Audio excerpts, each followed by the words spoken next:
Hello everyone, நான் Madan Gowri and hello my dear MG squad. உங்ககிட்ட யாராவது ஏலியன் இருக்கா இல்லையா அப்படின்னு சொல்லி கேட்டா நம்மள நிறைய பேர் இருந்துகிட்டு கமல்ஹாசன் மாதிரி இருந்தா நல்லா இருக்குங்கிற ஒரு பதில் சொல்லிட்டு போயிடுவோம். பட் நம்மள ஒருத்தங்க ஓகேவா, டெரி அப்படிங்கிற ஒருத்தர் இருந்துகிட்டு ஏலியன்ஸ் இருக்குது, ஏலியன்ஸ் எர்த்ல இருக்குது, ஏலியன்ஸ் எர்த்துக்கு என்னைய மீட் பண்ணுச்சு, அது என் உடம்புக்குள்ள இதெல்லாம் வச்சிருக்கு பாருங்கன்னு சொல்லிட்டு எக்ஸ்ரே ப்ரூஃப் வரைக்கும் எடுத்து காமிக்கக்கூடிய டெரி லவ்லேஸ் அப்படிங்கிறவர் இந்த உலகத்தில் எத்தனையோ பேர் நான் ஏலியனை பார்த்துருக்கேன், ஏலியன் பறந்து போகுதுன்னா சொல்றவங்களை கேள்விப்பட்டிருப்போம். பட் ஏலியன் என்னைய பார்த்துச்சு, என் கூட ஏலியன் பேசிட்டு இருக்குது, இன்னமும் என் கூட நைட்டு தூங்குறப்போ ஏலியன் கம்யூனிகேட் பண்ணுது அப்படின்னு சொல்ற ஒரு பர்சனை கேள்விப்பட்டிருக்கவே மாட்டோம். டெரி லவ்லேஸ் அப்படிங்கிற ஒருத்தர் ரொம்ப ஃபேமஸான ஏலியன் விட்னஸ் அப்படின்னு சொல்லி நிறைய கான்ஸ்பிரசி தியரிஸ்ட் சொல்லுவாங்க. இவர் உண்மையிலே ஏலியனை பார்த்திருக்காருன்னு சொல்லிட்டு நிறைய பேர் சொல்லியிருக்காங்க.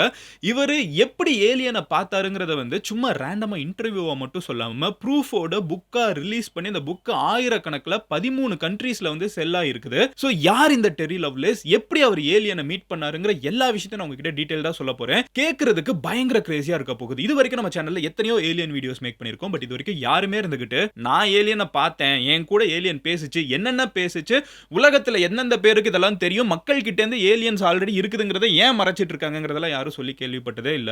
பட் ஒரு கிரேசி விஷயம், அரசாங்கங்களுக்கு ஏலியன்ஸ் இருக்கிறது தெரியும்னோ அவங்க மக்கள் கிட்ட இருந்து இதெல்லாம் மறைச்சிட்டு இருக்காங்கனோ அதுல ஒரு எஸ்கேப் ஆன ஒருத்தன் தான் நான் உங்ககிட்ட சொல்றேங்கிற ஒரு பயங்கரமான தியரியை ப்ரோபோஸ் பண்றாரு. சோ என்னென்ன அவர் சொல்றாருங்கிறத டீடைலா பார்க்க ஆரம்பிப்போம். பட் அதை பார்க்க ஆரம்பிக்கிறதுக்கு முன்னாடி நீங்க நம்ம சேனலை சப்ஸ்கிரைப் பண்ணலனா சப்ஸ்கிரைப் பண்ணுங்க. அப்போதான் இந்த மாதிரி வேர்ல்ட்ல நடக்கக்கூடிய இன்ட்ரெஸ்டிங்கான விஷயங்கள் எல்லாத்தையும் என்னால டெய்லி உங்ககிட்ட 10 மினிட்ஸ்ல சேர்க்க முடியும். சப்ஸ்கிரைப் பண்ணி எம்ஜி ஸ்குவாட்ல சேர்ந்துட்டீங்களா? இப்போ என்ன நடக்குதுன்னு சொல்ல ஆரம்பிக்கிறேன். ரீசெண்டா ஓகேவா, டெரி அப்படிங்கிறவருக்கு பயங்கரமா முட்டு வலி ஏற்படுது. டெரிக்கு இப்போ அவர் ஒரு தாத்தாவாகிட்டாரு. அவருக்கு 70+ வயசாயிடுச்சு. அவருக்கு காலில் பயங்கரமா வலி ஏற்படுது. இது நார்மலான விஷயம் கிடையாது. ஏன்னா அவர் ஆல்ரெடி அமெரிக்கன் ஆர்மியில இருந்த ஒருத்தர், லாயரா ரொம்ப வருஷம் வேலை பார்த்த ஒருத்தர், மக்களுக்கு ரொம்ப பிடிச்ச ஒருத்தர். வாழ்நாளில் அவர் எதுக்கு ரொம்ப ஃபேமஸ்னு பார்த்தீங்கன்னா, ஆர்மியில இருக்கிறப்ப பெருசா காயங்கள் கூட ஏற்படாத ஒருத்தர். 70 வயசுல திடீர்னு கால்வலி வருதுங்கிறப்ப it's not normal for anyone. ஓகேவா, இவருக்கு எப்படி இவ்வளோ கால்வலி வரும், இவர் ரொம்ப ஸ்ட்ராங்கான ஆளாச்சுன்னு. பட் எல்லாரும் என்ன சொல்றாங்கன்னா, இருந்தாலும் அவருக்கும் வயசாகும் இல்ல, 70 வயசுல யாருக்கு தான் முட்டி வலி வராது, ஒழுங்கா ஹாஸ்பிட்டல்ல போய் பார்த்துட்டு வாங்கன்னு சொல்லிட்டு அவங்க வைஃப் அனுப்புறப்போ இவரும் கிளம்பி ஹாஸ்பிட்டலுக்கு போறாரு. அங்க இருக்கிற டாக்டர்ஸ் இருந்துகிட்டு என்னங்க என்னாச்சு, சரி ஓகே ஒரு எக்ஸ்ரே எடுத்துட்டு வாங்க அப்படின்னு சொல்லிட்டு எக்ஸ்ரே எடுக்கிற அனுப்புறாங்க. வந்த எக்ஸ்ரே தான் எல்லா ட்விஸ்ட்டுக்கும் ஒரு ஆரம்பமா இருந்திருக்குது. எக்ஸ்ரே வந்தப்போ அதுல அவரோட கால்ல 2 மெட்டல் ஆப்ஜெக்ட்ஸ் இருக்கிறத பார்க்குறாங்க. ஒன்று ஒரு ஸ்கொயர் அண்ட் அதுல இருந்து 4-5 வயர் வெளியே வருது.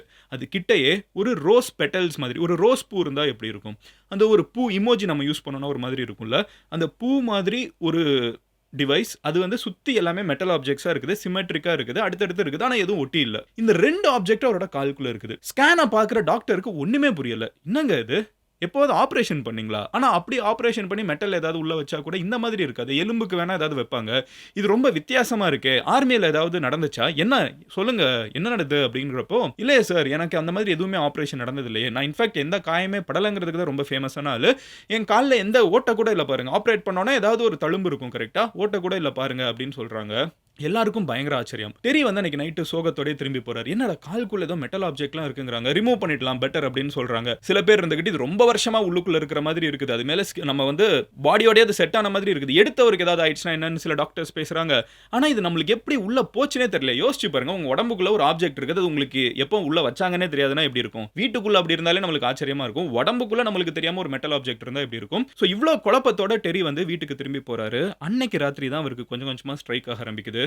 1977ல அவரும் அவரோட ஃப்ரெண்டு டாபியும் அன்னைக்கு காட்டுக்குள்ள போனப்போ வானத்திலிருந்து வந்தாங்களே அவங்க கால்குள்ள வச்சாங்களாங்கிறத யோசிக்க ஆரம்பிக்கிறாரு. யோசிக்க கன்ஃபார்மே பண்ணிடுறாரு, அந்த வானத்திலேருந்து வந்தவங்க தான் அவரோட கால்குள்ள இவ்வளோ நாள் இதை வச்சிருக்காங்க. இவ்வளோ நாள் அவர் உடம்புல அடியே படலங்கிறதுனால எந்த ஸ்கேனுமே எடுத்ததில்லை, எந்த எக்ஸ்ரேவும் எடுத்ததில்லை, இவர் இதை கேள்விப்பட்டதே இல்லை. பட் இப்போ திடீர்னு கால்வலி வர்றப்ப எடுத்து பார்க்குறப்போ தான் உள்ளுக்குள்ள இதெல்லாம் தெரிய வருது அப்படின்னு சொல்லிட்டு அவர் ஒரு விஷயம் டிசைட் பண்றாரு. ரொம்ப வருஷமா இந்த சீக்ரெட்டை நான் எனக்குள்ளேயே வச்சிட்டு இருந்தேன். இப்போ எனக்கு 70 வயசு ஆயிடுச்சு, இனிமே நான் யாராவது கொன்னா கூட கவலை இல்லை. அப்போ சின்ன வயசுல நான் ஆர்மியில இருந்தப்போ இதை வெளியே சொன்னேன்னா கொன்றுவேன்னு சொன்னாங்க, நான் யாருக்கிட்டையும் இதை சொல்லலை. பட் ரொம்ப வருஷம் கழிச்சு என்ன நடந்துச்சு 1977ல, அன்னைக்கு அந்த காட்டுக்குள்ள அந்த மலை மேல அந்த வெளிச்சத்துல வந்த மனிதர்களோட அப்படிங்கிறத சொல்லிட்டு ஒரு புக் எழுதுறாரு. இந்த புக்கோட பேரு தான் வந்து இன்சிடென்ட் அட் டெவில்ஸ் டென் அப்படிங்கிற ஒரு பர்ட்டிகுலர் புக். இந்த ஒரு புக் வந்து 2017ல ரிலீஸ் ஆகுது. இந்த புக்ல அவர் என்ன சொல்றாருன்னு பார்த்தீங்கன்னா, 1973ல இருந்து 1979 வரைக்கும் டெரி லவ்லேஸ் அப்படிங்கிற நம்ம இந்த தாத்தா, இவரும் டாபி அப்படிங்கிற இன்னொரு இவரோட ஃப்ரெண்டு 2 பேருமே வந்து அமெரிக்கன் ஆர்மில வேலை பார்த்துட்டு இருந்திருக்காங்க. கிட்டத்தட்ட 6 வருஷம் தான் ஆர்மில இருந்திருக்காரு. முடிச்சுட்டு வெளிய வந்ததுக்கு அப்புறம் லா படிச்சு லாயர் ஆயிருக்காரு. பட் அதுக்கு முன்னாடி இவங்க 2 பேருமே வந்து பெஸ்ட் ஃப்ரெண்ட்ஸ் அமெரிக்கன் ஆர்மில இருந்திருக்காங்க. ஆர்மில இருந்த இந்த காலகட்டத்தில ஒரு பர்ட்டிகுலர் டைம் அவங்க ஒரு டிசிஷன் எடுக்குறாங்க. நம்ம டெவில்ஸ் டென் போகலாம். டெவில்ஸ் டென்ங்கிற பேரை கேட்கறதுக்கே உங்களுக்கு ஆச்சரியமா இருக்கும். இது ஒண்ணும் இல்ல. நம்ம குணா கேவ்ஸ் இருக்குல்ல, அதுக்கு வந்து டெவில்ஸ் கேவ்னு ஒரு பேர் வைப்பாங்க. டெவில்ஸ் கிச்சன்னு ஒரு பேர் இருக்குது. அந்த மாதிரி அங்க அமெரிக்கால ஒரு பயங்கரமான கேவ் இருக்குது. இந்த கேவுக்கு பேர் தான் வந்து டெவில்ஸ் டென். பயங்கர ஆழமா இருக்கும். நீங்க உள்ளுக்குள்ள போனீங்கன்னா பயங்கர ஃப்ரெஷ் வாட்டர் உள்ளுக்குள்ள இருக்கும். குளிச்சிட்டுலாம் வருவாங்க.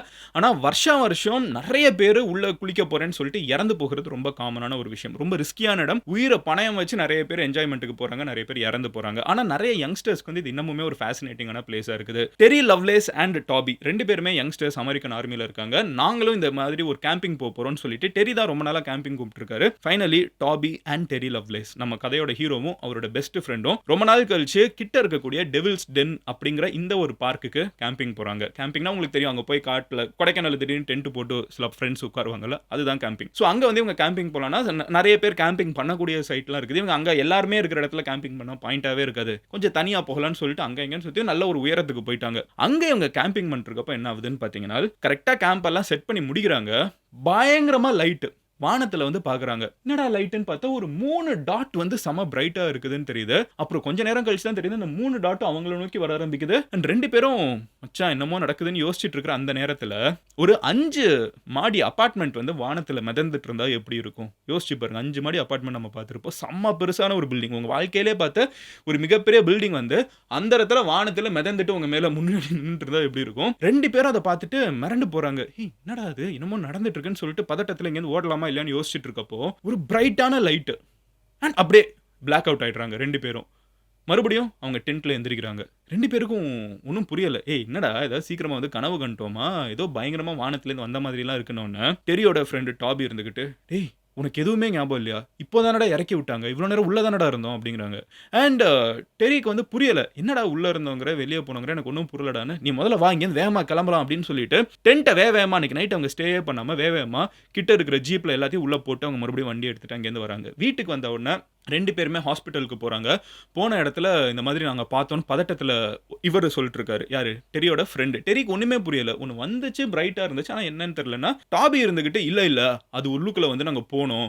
உள்ளுக்குள்ள போன இடத்துல நீங்க பார்த்தீங்கன்னா சோ இது டாபியோட வெர்ஷன். டாபி வந்து டாக்டர்ஸ் கிட்ட, அதாவது மிலிட்டரி ஹாஸ்பிட்டல் தான் போறாங்க. 2 பேருமே அமெரிக்கன் ஆர்மில தான் இருக்காங்க. மிலிட்டரி ஹாஸ்பிட்டல் போறாங்க. டாபி வந்து டாக்டர்ஸ் கிட்ட என்ன சொன்னாருங்கிறத டெரி சொல்றாங்க. டெரிக்கு எதுவுமே ஞாபகம் இல்ல. டாபி என்ன சொல்றாருன்னு பார்த்தீங்கன்னா, அந்த பிரைட்டான லைட் வந்துச்சு. வந்த உடனே அங்கேருந்து சில பேர் வெளியே வந்தாங்க. எல்லாருமே பார்த்தீங்கன்னா ஒரு 5 ஃபீட் ஆர் 4.5 அந்த ஹைட்ல தான் இருந்திருப்பாங்க. இவங்கெல்லாம் பார்க்கறதுக்கு மனுஷங்க மாதிரி தான் இருந்தாங்க. ஆனா மனுஷங்க கிடையாது. அண்ட் ஏன்னா அவங்க நடந்து கூட போகல. ஒரு இடத்துல இன்னொரு இடத்துக்கு அப்படியே மிதந்துட்டு போறாங்க. வந்து எங்கள பார்த்தாங்க.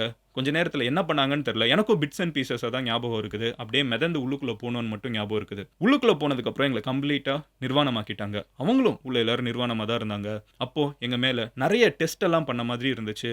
எங்களை ஒரு லேப்ல வச்ச ஒரு லேப் ராட் மாதிரி, இந்த லேப் டெஸ்ட்டுக்கெல்லாம் எலி வச்சிருப்பாங்களா அந்த மாதிரி என்னை நிறைய டெஸ்ட் நடத்தின மாதிரி தான் எனக்கு ஞாபகம் இருக்குது. அப்போ எங்க 2 பேருக்கும் பயங்கரமா பயம் வந்துருச்சு. கத்தணும்னு நான் கூட நினைச்சேன். அப்போ கத்தணும்னு நினைக்கிறப்போ என்னால சுத்தமா கத்த முடியல. என் வாய் வந்து கத்தணும்னு எனக்கு தோணுது. ஆனா என் வாய் வந்து ஓப்பன் ஆக மாட்டேங்குது. அப்படி இருக்கிறப்போ தான் அங்க ஒரு பர்ட்டிகுலர் ஏலியன் என்னை நேரா கண்ணுல பார்த்துச்சு. அது என்னை பார்க்க மட்டும் தான் செஞ்சுச்சு. பார்த்த உடனே அது என்ன யோசிக்குதுங்கிறது எல்லாம் எனக்கு கேட்குது. அது சொல்லுது, நான் உன்னை ஹர்ட் பண்ண மாட்டேன், அமைதியா இரு அப்படின்னு எனக்கு சொல்லிச்சு. அது சொன்ன வார்த்தையை கேட்ட உடனே எனக்கு அப்படியே அமைதியாயிடணும்னு தோணிடுச்சு. எனக்கு எந்த டென்ஷனும் வரல, கோவம் வரல, நான் அமைதியாயிட்டேன். அண்ட் கொஞ்ச நேரம் கழிச்சு எங்களை அவங்களே இருந்துக்கிட்டு கீழே வந்து இறக்கி விட்டாங்க. இறக்கி விட்டுட்டு இப்போ நீங்க போகலான்னு அவங்க மறுபடியும் பார்க்குறப்பமே எனக்கு எல்லாமே கம்யூனிகேட் ஆச்சு. ஏலியன்ஸ் அங்கே இருந்தாங்க. பட் ஒரு முக்கியமான விஷயம், நான் உள்ளுக்குள்ள இந்த டெஸ்ட் எல்லாம் நடந்துட்டு இருக்கப்போ ஒரு விஷயம் எனக்கு நல்லா ஞாபகம் இருக்குது. அங்கே நாங்கள் 2 பேர் மட்டும் இல்லை, இன்னும் நிறைய ஹியூமன்ஸே உள்ள இருந்தாங்க, மனிதர்களே உள்ள இருந்தாங்க. ஆனால் அவங்க எங்களை மாதிரி டெஸ்ட்டுக்கு யூஸ் பண்ணப்பட்ட மாதிரி இல்லை, அவங்க அந்த ஏலியன்ஸோடய சேர்ந்து வேலை பார்த்துட்டு இருந்த மாதிரி இருந்துச்சு. எங்களுக்கு டவுட்டாக இருக்குது, இங்கே அமெரிக்கன் ஆர்மி கூட ஏதாவது ஆபத்தில் இருக்கலாம், யாரோ ஒருத்தங்க இங்கே மனுஷங்க வந்து அவங்களோட கான்டாக்டில் இருக்காங்க, இந்த மாதிரி நிறைய சொன்ன உடனே ஆப்போசிட்டில் இருக்கிற டாக்டர்ஸ் இருந்துக்கிட்டு இல்லைங்க நீங்கள் வளர்றீங்க அப்படின்லாம் சொல்ல ஆரம்பிச்சுட்டு கொஞ்சம் நேரம் கழிச்சு ஹையர் அஃபீஷியல்ஸ் இருந்துக்கிட்டு இந்த மாதிரி வெளியே எங்கேயாவது சொன்னேன்னா உன் உயிருக்கே ஆபத்து, இந்த மாதிரிலாம் நீ பேசக்கூடாதுன்னு மிரட்டிட்டு போயிருக்காங்க. டாபி வந்து என்ன முடிவு பண்ணிட்டாருன்னா, போச்சு நம்ம ஏதோ பயங்கரமா பார்த்துட்டோம், பார்க்கக்கூடாது தெரிஞ்சுக்கிட்டோம், இப்போ அவங்கள நம்ம கொல்ல போறாங்க அப்படிங்கிற ஒரு ஆங்கிளுக்கு போயிட்டாரு. டெரிக்கு எதுவுமே ஞாபகம் இல்ல. அப்போ டாபியும் டெரியும் பேசுறப்போ தான் நம்ம கதை ஹீரோ கிட்ட வந்து டாபி சொல்றாரு, "டேய் உனக்கு ஞாபகம் இல்லையாடா? கடைசியில கிளம்புறப்போ ஒரு ஃபிளாஷ் மாதிரி எதையோ வச்சு நம்மளோட மெமரி எல்லாம் எரேஸ் பண்ணிட்டாங்கன்னு நினைக்கிறேன். உனக்கு எரேஸ் ஆயிடுச்சு, எனக்கு ஆகல" அப்படிங்கிறதெல்லாம் சொல்றாங்க. 2 பேரும் மறுபடியும் இத பத்தி பேசவே வேணாம் அப்படின்னு சொல்லிட்டு முடிவெடுக்கிறாங்க. பட் அடுத்த நாளே டெரி அண்ட் டாபி 2 பேரையுமே உலகத்துல வேற வேற இடங்களுக்கு, ஒருத்தங்கள ஜப்பானுக்கும், இன்னொருத்தங்கள யூரோப்ல ஒரு இடத்துக்கும் மாத்தி போட்டுடுறாங்க. அமெரிக்கன் ஆர்மி வேர்ல்டு ஃபுல்லா இருக்குது. 2 பேரையும் கம்ப்ளீட்டா வேற வேற இடத்துல கமிஷன் போட்டு விட்டுறாங்க. வாழ்க்கையில நாளாக நாளாக 2 பேருக்கும் இருக்கிற கம்யூனிகேஷன் முடிஞ்சு போயிடுது. அதுக்கப்புறம் நம்ம டெரி சுத்தமா இதெல்லாம் யோசிக்கிறதே கிடையாது. பட் கனவுல அப்பப்போ அந்த ரூம்க்குள்ள டாபி ஒருத்தங்கள பார்த்தோன்னு சொன்னாங்கல்ல, அந்த மாதிரி ஒருத்தங்க வந்து அவரோட கனவுல டெய்லி வர்றாங்கன்னு சொல்றாங்க. ஆனா இது கனவு கிடையாது. அவங்க ஏதோ என்கிட்ட கம்யூனிகேட் பண்ற மாதிரி இருக்குது. எனக்கு உலகத்த பத்தி தெரியிற விஷயங்கள், நான் உலகத்துல அன்றாடம் பார்க்கக்கூடிய விஷயங்கள் எல்லாத்தையுமே ஒரு ஒயிட் லேடி வந்து என்கிட்டேருந்து எல்லாத்தையும் நைட் நேரத்துல கேட்டுட்டு போகிற மாதிரி இருக்குது. இந்த கனவு எனக்கு டெய்லி வரும். எனக்கு ஞாபகம் இருக்கும். இன்னும் வந்துட்டு இருக்கு. ஆனா டெய்லி ஒரு கனவு இத்தன வருஷத்துக்கு வர வாய்ப்பே இல்ல. அது ஏதோ ஒரு விதத்துல அவங்க என்கிட்ட வந்து பேசிட்டு இருக்காங்க. ஒருவேள என் கால்ல இருந்த அந்த சிப்பெல்லாம் அதுக்கு தான் யூஸ் ஆயிருக்குமோ அப்படிங்கிற மாதிரி ஒரு தியரி கொண்டு வராரு. அண்ட் இதெல்லாம் தெரியறப்போ நம்மளுக்கு ஆப்வியஸா ஒரு கொஸ்டின் இருக்கும். அவரோட ஃப்ரெண்டுக்கு என்னாச்சு? அவருக்கு தானே எல்லாமே தெரியும்னு கேட்குறீங்கல்ல? டெரிக்கும் அதே கேள்வி தான். அவரோட ஃப்ரெண்ட தேடி போறப்போ அவர் தெரிஞ்சுக்கிட்டது. அவரோட ஃப்ரெண்டு கொஞ்ச நாள்லயே ஜப்பான்ல இன்னொரு கண்ட்ரிக்கு போனப்போ ஒரு விபத்துல இறந்து போயிடுறாரு. இப்போ அங்க இருக்கிறது டாபி மட்டும் தான். சாரி, இப்போ இருக்கிறது டெரி மட்டும் தான். டாபி இறந்து போயிட்டாரு. டெரி மட்டும் தான் இருக்காரு. இந்த கதை புக் எழுதுறவர் மட்டும் தான் இருக்காரு. அவரோட ஃப்ரெண்ட் இறந்து போயிட்டாரு. ஆனா அவர் தான் எல்லாம் பார்த்தாரு. இவருக்கு அப்பப்போ ஞாபகம், அவர் சொன்னதும் இவருக்கு வர கனவு இது மட்டும் தான். அப்புறம் அங்கங்க விஷுவல்ஸ் லைட்டா தான் ஞாபகம் இருக்குது. இப்போ இவர் இதெல்லாத்துலயும் ஒரு புக்ல எழுதிட்டு இதுக்கு மேல எனக்கு எந்த கவலையும் இல்ல. ஒரு விஷயம் நான் 100% சொல்றேன். ஏலியன்ஸ் ஆல்ரெடி எர்த்ல இருக்காங்க. இங்க இருக்கக்கூடிய நிறைய அரசாங்கங்களுக்கு அது தெரியும். இன்ஃபேக்ட் அரசாங்கங்கள் அவங்க கூட சேர்ந்து வேலை பார்த்துட்டு இருக்காங்க. சில கண்ட்ரீஸ் அவங்க கூட பிசினஸ் டீல் போட்டு அவங்களுக்கு தேவையான இன்ஃபர்மேஷனை கொடுத்துட்டு அவங்க கிட்ட இருந்து இருக்கிற நிறைய ஆயுதங்களை கூட வாங்கிட்டு இருக்காங்க. இந்த மாதிரி ஒரு மிகப்பெரிய விஷயம் நடந்துட்டு இருக்குது. ஆனா இதெல்லாம் மக்களுக்கு தெரிஞ்சிடக்கூடாதுங்கிறதுனால கம்ப்ளீட்டா மறைச்சு வச்சிட்டு இருக்காங்க. ஏலியன்ஸ்ங்கிறது இனிமே நம்ம எங்கேயோ போய் கண்டுபிடிக்க வேண்டியவங்க கிடையாது. ஆல்ரெடி எர்த்ல இருக்காங்க. நம்மள நம்ம கூடயே சுத்திட்டு இருக்காங்க. ஆனா அவங்க ஏலியன் நம்மளுக்கு தெரியாது. நம்ம ஏமாற்றப்பட்டுட்டு இருக்கோம் அப்படின்னு சொல்லிட்டு அவரோட புக்கை முடிக்கிறாரு. டெரி இந்த புக்கை ரிலீஸ் பண்றப்ப அவர் என்ன சொல்றாருன்னா, நான் வந்து இது ஒரு 100 பேர் வாசிக்க போறாங்க. ஒரு 50 காப்பி அப்படியே விற்காம என்னோட பேஸ்மெண்ட்ல இருக்கும்னு நினைச்சேன். பட் புக் ரிலீஸ் ஆனோன்னா பயங்கர ஹிட் ஆகுது. நிறைய பேர் வாசிக்கிறாங்க. உலகத்துல நிறைய பேர் அவருக்கு மெயில் பண்ண ஆரம்பிக்கிறாங்க. என்னோட வாழ்க்கையிலும் இதே மாதிரி நடந்திருக்குது. நான் கேம்பிங் போனப்போ, நான் ரோட்ல தனியா வந்துட்டு இருக்கப்போ, நான் இந்த லைட்டை பார்த்திருக்கேன். எனக்கும் இந்த மாதிரி போன மாதிரி இருக்குது. என் உடம்புக்குள்ள ஒரு ஆப்ஜெக்ட் இருக்குது. ஒரு மெட்டல் ஆப்ஜெக்ட் இருக்குது. ஆனா எந்த ஸ்காருமே இல்ல உள்ள வச்சதுக்கு. இந்த மாதிரி நிறைய பேர் சொல்ல பயங்கரமான மீடியா அட்டென்ஷன் வருது. கடைசியில டெரிய கூப்பிட்டு, சரி ஓகே, நீங்க இவ்வளோ சொல்றீங்கல்ல, உங்க உடம்புல இருக்கிற அந்த ஆப்ஜெக்ட் எல்லாம் காட்டுங்க. நாங்க ஸ்டடி பண்ணணும் அப்படின்னு சொல்லி அஃபீஷியல்ஸ் கேட்க ஆரம்பிக்கிறப்போ, டெரி சொல்றாரு, புக் ரிலீஸ் ஆகி கொஞ்ச நாள்ல நான் மறுபடியும் இந்த ஸ்கேன்லாம் நிறைய பேர் கேட்குறாங்கன்னு சொல்லி எடுக்க போனேன். பட் என் எக்ஸ்ரேல அந்த ஆப்ஜெக்ட்ஸை காணோம். ஆனா கடைசியா எடுத்த எக்ஸ்ரேல இருந்துச்சு. ஒருவேளை நான் இந்த புக்கெல்லாம் எழுதி எல்லார்கிட்டயும் சொல்ல ஆரம்பிச்சிட்டேன்ன உடனே, இப்போ அதெல்லாம் காணாம போயிருக்கலாம். ஆனா இருக்கிற எக்ஸ்ரேவும் இருக்குது, இல்லாத எக்ஸ்ரேவும் இருக்குது. இருக்கிறதுக்கான ப்ரூஃப் இருக்குது, பார்த்த டாக்டர்ஸ் இருக்காங்க, எல்லாமே இருக்குது. ஆனா நான் இந்த கதை புக்கை எழுதி முடிக்கிறப்போ அது எல்லாமே காணாம போயிடுச்சு. என்ன நடந்திருக்குன்னு எனக்கு தெரியல சார் அப்படிங்கிறாங்க. அஃப்கோர்ஸ் வேர்ல்டில் இருக்கிற நிறைய பேர் இது சும்மா புருடா விட்டுட்டு புக் எழுதுறதுக்கு எல்லாம் பண்ணிருக்காங்கன்னு சொல்றாங்க. இன்னொரு செட், ஒருவேளை இவர் சொல்றது உண்மையா இருந்தால் அப்படிங்கிற ஆங்கிளில் யோசிக்கிறாங்க. நீங்க இதுல எந்த சைடுன்னு நினைக்கிறீங்கிறத கமெண்ட்ல சொல்லுங்க. உங்க ஃப்ரெண்ட்ஸ் யாராவது அமானுஷ்யமா எதையாவது பார்க்குறாங்கனாலோ, இல்ல ஏதாவது ஒரு தழும்பு இருக்குது, அவங்களுக்கு அந்த தழும்பு எப்போ ஏற்பட்டுச்சுன்னு ஞாபகம் இல்லாம இருக்காங்கனாலோ, அந்த மாதிரி யாராவது இருந்தாங்கன்னா, அவங்க கிட்ட இந்த வீடியோவை ஷேர் பண்ணுங்க. They will be pretty excited. நீங்க ஏலியன்ங்கிற ஒரு விஷயம் உண்மையிலேயே மனிதர்களுக்குள்ள இருக்கும்னு நினைக்கிறீங்களா? இல்ல இல்லன்னு நினைக்கிறீங்களா? ஒருவேளை நீங்க இருக்கும்னு நினைக்கிறவங்களா இருந்தீங்கன்னா, அந்த ஏலியன் கிட்ட நீங்க ஒரு கேள்வி கேட்க முடியும்னா, என்ன கேள்வி கேட்பீங்கங்கிறத கமெண்ட்ல சொல்லுங்க. I am waiting to read your comments. I'll see you tomorrow. நீங்க என்ன பர்சனலா ஃபாலோ பண்ணணும், வேற டாபிக் சஜஸ்ட் பண்ணணும்னு நினைச்சீங்கன்னா, Instagramல மதன் கௌரின்னு சொல்லி சர்ச் பண்ணுங்க. வெரிஃபைட் ப்ரொஃபைல் நீங்க ஈஸியா பார்க்க முடியும். நீங்களே ஏதாவது இன்ட்ரெஸ்டிங்கா Instagramல பார்க்குறப்போ ஷேர் பண்ணி மதன் கௌரிக்கு அனுப்புறதுக்கும் ஈஸியா இருக்கும். So I'll see you tomorrow. Instagramல ஃபாலோ பண்ணுங்க. இங்க MG Squareல சேருங்க. Love you all. Take care. Bye. Cheers MGs.